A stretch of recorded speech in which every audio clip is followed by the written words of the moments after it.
റിയൽമിയുടെ Realme Narzo 70 pro എന്ന പുതിയൊരു smart phone Indian മാർക്കറ്റിൽ ലോഞ്ച് ചെയ്യാൻ പോകുന്നുണ്ട്.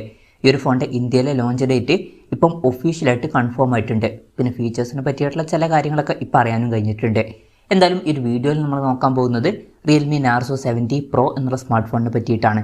വീഡിയോ തുടങ്ങുന്നതിന് മുമ്പ് പറയാനുള്ള ഒരു കാര്യം എന്താ വെച്ചാൽ, നിങ്ങൾ ടെക് വാർത്തകൾ ഫോളോ ചെയ്യാൻ താല്പര്യമുള്ളവരാണെന്നുണ്ടെങ്കിൽ നമ്മുടെ വാട്സപ്പ് ചാനലിലോ അല്ലാന്നുണ്ടെങ്കിൽ ടെലഗ്രാം ചാനലിലോ ജോയിൻ ചെയ്യാവുന്നതാണ്. താഴെ ഡിസ്ക്രിപ്ഷനിലും അതുപോലെ തന്നെ കമൻറ്റ് ബോക്സിലും നമ്മുടെ വാട്സപ്പ് ചാനലിൻ്റെയും അതുപോലെ തന്നെ ടെലഗ്രാം ചാനലിൻ്റെയൊക്കെ ലിങ്കും കാര്യങ്ങളൊക്കെ കൊടുക്കുന്നുണ്ട്. അവിടെ റെഗുലർ ആയിട്ടുള്ള ടെക് അപ്ഡേറ്റ്സും കാര്യങ്ങളൊക്കെ ലഭിക്കുന്നതായിരിക്കും. ആദ്യം നമ്മൾ ഫീച്ചേഴ്സും കാര്യങ്ങളൊക്കെ നോക്കുകയാണെന്നുണ്ടെങ്കിൽ ഡിസ്പ്ലേയുടെ കാര്യത്തിൽ ഈ ഒരു സ്മാർട്ട് ഫോണിൽ 6.6 ഇഞ്ചിൻ്റെ ഫുൾ HD+ ഡിസ്പ്ലേ വന്നേക്കാം. AMOLED ഡിസ്പ്ലേയും കാര്യങ്ങളൊക്കെ ഇതിൽ വരുന്നതായിരിക്കും. പിന്നെ 120 ഹെർട്സിൻ്റെ റിഫ്രഷ് റേറ്റ് സപ്പോർട്ട് ചെയ്യുന്നതായിരിക്കും. പഞ്ചോൾ ഡിസൈൻ ആയിരിക്കും ഈ ഫോണിൽ വരിക. പഞ്ചോൾ വരിക ടോപ്പ് സെൻറ്റർ ഭാഗത്തായിട്ടായിരിക്കും. ഈ ഒരു കാര്യം കൺഫേം ആയിട്ടുണ്ട്. ഒരു ഫോട്ടോ പുറത്ത് വന്നിട്ടുണ്ടായിരുന്നു, അതിൽ സെൻറ്റർ പഞ്ചോൾ ഡിസ്പ്ലേ ആണ് കാണിക്കുന്നത്. അതുമാത്രമല്ല ഫ്ലാറ്റ് ആയിട്ടുള്ള ഡിസ്പ്ലേ ആയിരിക്കും വരിക. ആ ഒരു ഫോട്ടോയിൽ ഫ്ലാറ്റ് ആയിട്ടുള്ള ഡിസ്പ്ലേ ആണ് കാണിക്കുന്നത്. അപ്പം അത്യാവശ്യം തിരക്കേടില്ലാത്ത ഡിസ്പ്ലേ ഫീച്ചേഴ്സൊക്കെ ഇതിൽ വന്നേക്കാം.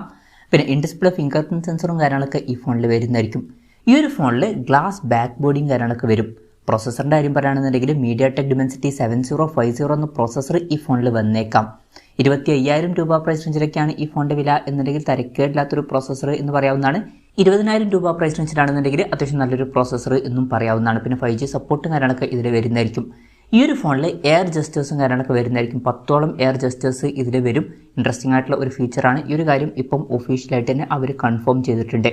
പിന്നെ Android 14 ബേസ് ആയിട്ടുള്ള റിയൽമി സോഫ്റ്റ്വെയർ ആയിരിക്കും ഈ ഫോണിൽ വരിക. എടുത്തു പറയേണ്ട ഒരു കാര്യം എന്ന് പറയുന്നത്, സാധാരണ കാണുന്നതിനേക്കാളും 65% പ്ലോട്ട് വേസ് കുറവായിരിക്കുമെന്നാണ് അവരിപ്പോൾ ടീസ് ചെയ്തിരിക്കുന്നത്. അപ്പം ആ ഒരു കാര്യവും ഒഫീഷ്യലായിട്ട് കൺഫേം ആയിട്ടുണ്ട്. അപ്പം അധികം പ്ലോട്ട് വേസ് ഇല്ലാത്ത ഒരു ഫോണായിരിക്കും ഈ ഒരു ഫോണ്. പിന്നെ ക്യാമറയുടെ കാര്യം പറയുകയാണെന്നുണ്ടെങ്കിൽ ഫോണിൻ്റെ പിന്നിൽ ട്രിപ്പിൾ ക്യാമറ സെറ്റപ്പ് വരുന്നതായിരിക്കും. 50 മെഗാ മെയിൻ ക്യാമറ സെൻസർ ആയിരിക്കും ഈ ഫോണിൽ വരിക. ഇത് സോണി IMX 890 സെൻസർ ആയിരിക്കും. ഈ ഒരു കാര്യം ഇപ്പം ഒഫീഷ്യലായിട്ട് കൺഫേം ആയിട്ടുണ്ട്. വോയിസിൻ്റെ സപ്പോർട്ടും കാര്യങ്ങളൊക്കെ ഇതിൽ വരുന്നതായിരിക്കും.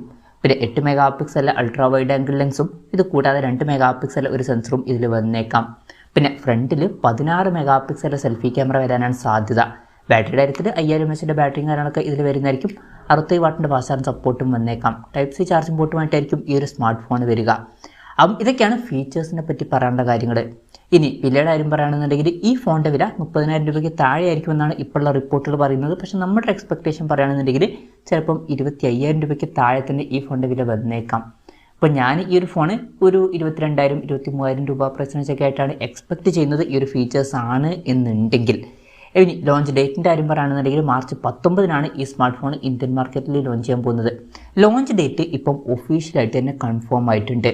എന്തായാലും റിയൽമി നാർസോ 70 പ്രോ എന്ന പുതിയൊരു സ്മാർട്ട് ഫോൺ ഇന്ത്യൻ മാർക്കറ്റിൽ ലോഞ്ച് ചെയ്യാൻ പോകുന്നുണ്ട്. ഈ ഒരു ഫോണിനെ പറ്റിയിട്ടുള്ള നിങ്ങളുടെ അഭിപ്രായം ജസ്റ്റ് ഒന്ന് കമൻറ്റ് ചെയ്യുക. അതുപോലെ തന്നെ ഈ ഒരു സ്മാർട്ട് ഫോൺ ഇന്ത്യൻ മാർക്കറ്റിൽ നിങ്ങൾ ഏത് പ്രൈസിങ്ങിലാണ് എക്സ്പെക്റ്റ് ചെയ്യുന്നത് എന്നുള്ള കാര്യം കൂടി ജസ്റ്റ് ഒന്ന് കമൻറ്റ് ചെയ്യുക.